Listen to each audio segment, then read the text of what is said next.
Hi, this is James Hussey with theaveragegenius.net, and I wanted to cover cognitive SEO. It's a link analysis tool that I've been using for my SEO work, for myself and for clients. And basically what the tool excels at is backlink analysis, competitive analysis. If you're investigating a niche or if you're doing SEO work for clients, especially post-Penguin, when Google has changed a lot of their search engine optimization rules, and they've kind of rewritten the book on what they find acceptable and which websites they'll rank and why. It really pays to look at what Google is ranking and look at their backlinks. I've found that to be quite an education, and I think that you'll find it to be the same, especially as you go out and do some niche hunting, if you will, and do some market research. Okay, but there are some things that I want to cover. For instance, the typical problems with most link analysis tools. Now, I have done another in-depth video on these different problems, so I just want to kind of quickly list them out here and not go too far in depth. But long story short, I think cognitive SEO answers all of these problems. The first problem is that there's not enough data, either because you're just using one link resource or one tool or one service. It's not going to be enough data to look at, or maybe you have the opposite problem, there's too much data.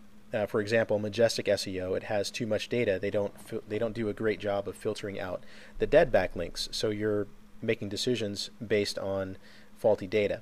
The other problem is speed and computing resources. I've run into that problem myself, where it was taking a few days for my software to run in order to complete link analysis, and that's just completely unacceptable. So I needed speed, and I needed to free up my computing resources. And finally, the last problem is money. If you're going to be paying for CAPTCHAs and proxies and upgrading your PC, etc., or having a bunch of different services because you want to have just the right amount of data, then monthly services can cost, obviously, as you add them all together. Okay, so when you first start using cognitive SEO, you have the option to either use it for a recurring campaign, where you can use it to manage your whole SEO campaign, either for yourself or for clients. It will give you a to-do list, and you can customize it any way you see fit. You can manage it for link acquisition and things like that. But I'm just looking at the one-time snapshot, and that's the option on the left that I highlighted. And this is basically what you want to use in order to canvas your niche, or if you want to get a snapshot of who's competing in your niche and look at their backlinks to see, let's say that Google has done a major update. For instance, it's, with the whole Penguin update, I found this tool to be very useful. So after Penguin, you could use the new campaign wizard to set up a one-time snapshot report, and basically you'll understand a little bit clearer why your competitors are ranking and you're not, or vice versa. Okay, so that's the only side of the tool that I'm looking at today, and I do have another video where I went in depth into setting up your first campaign. But let's go ahead and say that you set up your first campaign, you went through that video, and you're ready to rock and roll. So here's what that report looks like. Okay, before we get into the report, I did want to interrupt myself here because I don't want to oversimplify SEO or to be misunderstood. SEO is it contains a lot more than simply looking at backlinks or considering your opponent's backlinks if you're competing online. Of course it does. That's just one facet of SEO, and it's one major signal that can lead to a website ranking or not. Of course, on-page SEO matters, your use of keywords on the page, how fast your page loads, and all of that sort of thing. But there are plenty of other tools that I use for that, and maybe that'll be subject for another video. But right now I just want to look at the robust tool that I use for backlink analysis because it's such a key component to today's SEO. So with that being said, let's look at the report. So once you've built your campaign, then you can go ahead and look at various granular functions. Like here, you can analyze an interior page of your website or one of your competitors, which would be one of the tabs up at the top. And scrolling down, you'll see a few other things. Like here, you have the option to just analyze the most important link from every domain. So that way you get a deeper look at how many different domains are linking towards that domain that you're looking at. And here are other filters. This one, you can see the little drop down. You can just read how you can filter the link data by the fresher links or links that you've gotten recently or what have you. And then down here is the top linked pages, and I'm just showing you that you can export all of this data as an image or as a CSV, or you can print all this out. So you don't have to worry about just keeping everything at the Cognitive SEO dashboard. You can export all of this for yourself and for your clients. Scrolling down a little bit, you can see this is the anchor text cloud, and I just click that button and you can show this information as an anchor text cloud or as a data table, and you can export all of that information. It's very very enlightening, especially post-Penguin, what Google is ranking and how many branded keywords websites are using and all of that. And just scrolling down, I want to show you the different charts, the pivot charts that the tool produces. This takes a lot of time to do if you're doing this manually. So let's say that you had an SEO Moz account and a Majestic SEO account, and you wanted to pool all of that data together and create your own pivot charts and all of that. It takes a lot of time. I've done that manually, so that's why I really love this tool, is that it gives you all of this information already handed to you, so you can look at it in a graphic display.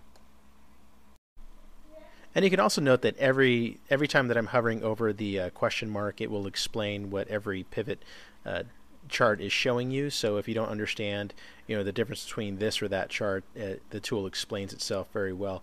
Now, this information here that I'm looking at is taken straight out of Majestic SEO, and it deals with the way that Majestic ranks links based on their trust rank, or their trustworthiness. And what's really great about it is that you can hover over those little circles basically, and you can tell which link it was or which domain it was that was linking. And also looking down, you can see the web page types, where the backlinks are coming from to this website, as well as their position and everything else. So all of this information is great comparing website A against website B. And something I didn't explain very well is that when you're using Cognitive SEO, you get to compare your website against 5 competitors. So if you want to compare against more competitors, then you would have to buy some more, or use some more credits, I should say. So going down further, this rating distribution, this is a Cognitive SEO algorithm that basically determines, what the ranking is for the different links. What I like to use is the Google PageRank distribution analysis, as well as the SEO Moz rank, which is a little bit further down. Those two tend to be more accurate and more easily understood by most out there, just because they're so widespread and so much in use, and they can tell you if a link profile is polluted or not, and it's very helpful information for me, at least when you start comparing websites against each other. Okay, so at the bottom here, what I'm doing is I'm just showing you the various drop-down menus for basically the aggregate link data for the website that we're looking at right now. This would technically be the main website. So you can sort this information according to their headers up here, or the different drop-down menus that I'm showing you. And you would use that blue scroll bar to go left to right to basically see all of this data displayed at Cognitive SEO. But if it seems like it's a lot of data, it is, but you can pull all of that data out. It didn't show it here because this is the demo, but there is a way to, there is a button, I should say an option, to pull this out as a CSV file, so you can look at it in Microsoft Office, or Excel I should say, or whatever spreadsheet software that you're using. So you don't have to keep everything here at Cognitive SEO, but the cool thing about it is that you get the graphic display. They'll show you a little thumbnail image of the website that the backlink is being generated from and all of that. And here I'm just basically going through the different tabs just to show you that once you're done looking at your website, you can go ahead and scroll through the tabs basically at the top to compare your website against the other websites. And that's where all of this information, all this data, starts to really make sense when you start comparing your website against others in its niche. Okay, so the final part of this review is just going to cover the competitive link analysis tab, and that's the one at the very far right up at the top. So if you want to compare all of the websites to each other all in one shot, then this is going to be a pretty helpful section for you to try. I personally don't like using this part of the tool because it makes more sense to me to see the other types of graphs, but this is still a really good side-by-side review for those of you who like to interpret data this way. And this box here gives you the ability to select which website you want to compare. Right now it's just set for all the websites in the report, which is 6 total. one main website and 5 competitors. Or you can compare internal pages against internal pages.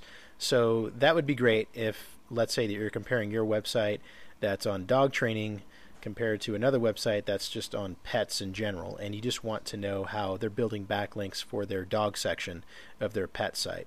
So that's one example. Or let's say you're running an e-commerce site and you just want to know how Amazon is gaining backlinks for their certain niche products. Well, that's another good use of that.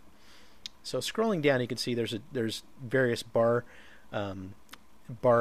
charts or bar graphs or what have you, comparing every website against each other.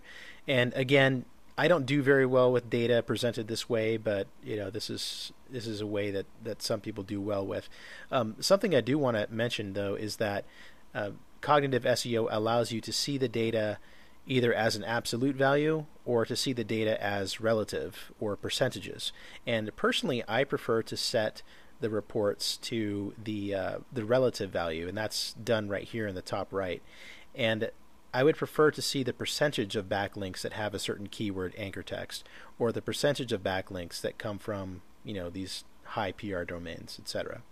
Okay, so that's pretty much it. If you have any questions, give me a buzz either by writing here, commenting on the video below, or at my blog, wherever you're seeing this video.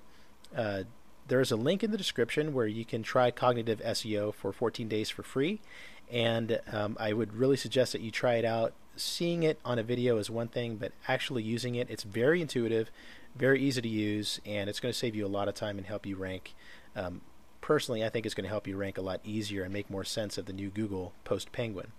And if you haven't yet, be sure to subscribe up at the top, leave me a like, and add this video to your favorites. Thanks a lot.